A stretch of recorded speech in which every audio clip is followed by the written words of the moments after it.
ভালো আছেন?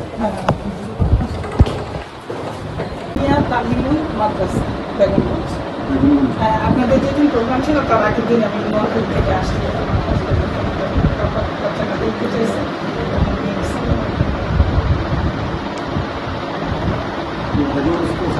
বেগমগঞ্জ আপনার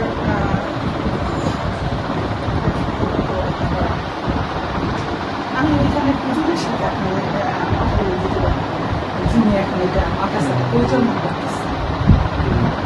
পরিচালনা করতেছে হ্যাঁ, উনি এবার আমাকে বলছে কিছুদিন আগে আপনাদের একটা প্রোগ্রাম ছিল আপনাদের উপজেলা, তখন আমি প্রতিদিন আমার তো যাওয়া সম্ভব না, প্রতিদিন উনি এখানে অনুদান দিচ্ছে, উনি যেটা দিচ্ছে সেটা মাদ্রাসায় দিয়ে দিচ্ছে।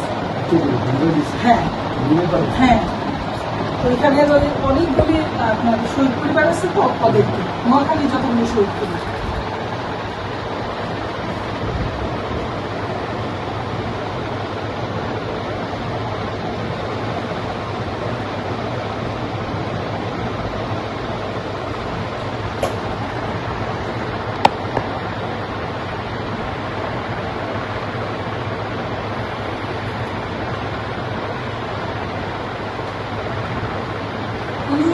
আমার শ্বশুর যখন এটা উদ্বোধন করছে না, উনিই করছে এটা বলতে নাম ফলক। হ্যাঁ, নাম ফলকে আমি সব ছবি টবি আপনাকে একবার বললেন আরেকবার দিতে পারি।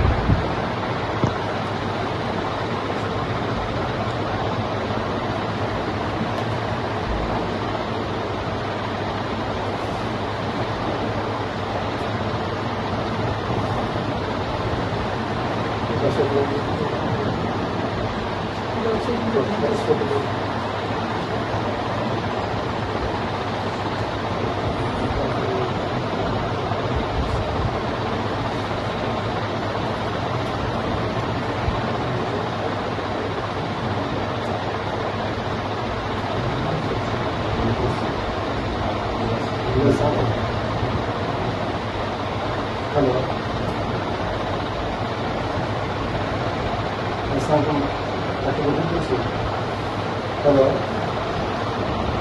হ্যালো, ওয়ালাইকুম আসসালাম, ডাক্তার রবি বলছিলাম।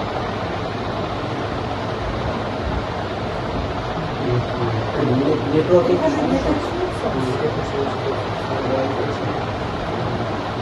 আমি আপনার দুইবার বলে দিব, মাদ্রাসার অ্যাড্রেসটা আমাকে দেবো।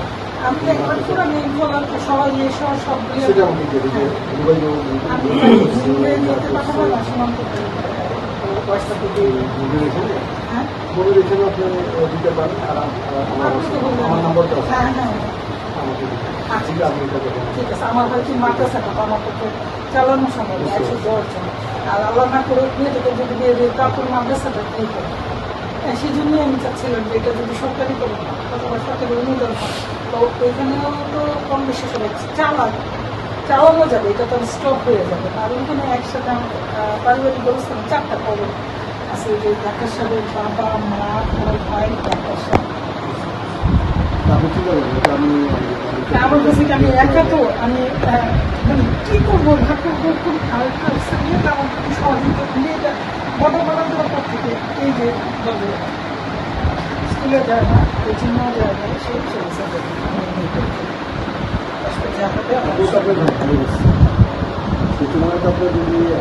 স্কুলে যায় না, কোচিং ক্লাসে যায় না, সে টেস্ট দেয় নাই, কি টেস্ট দেয় নাই, কিচ্ছু দেয় না। পরে স্কুলের টিচাররা দেখে নিয়ে বসে যে একটা কথা ডাক্তার সাথে নিয়ে না একটু পরীক্ষা দিবে না, পরে আপনাকে স্কুলে বুঝতে পারছি ও রক্ত দিতে দিচ্ছে দিয়ে ওরা যথেষ্ট পরিমাণে মেয়েকে দিয়ে দিচ্ছে। আমি যখন পাইনি তখন আমি বসে একা মেয়ে পাঠিয়ে দিচ্ছে, একা সে বাইরে গিয়ে কোনো ইন্দোনেশিয়া মেয়ে পাঠিয়ে দিচ্ছে। আপনি ভালো করতেছেন, আপনি যদি হেল্প করে সেটা আমাকে বলুন, সেটা করবো। আরেকটা দাবি ছিল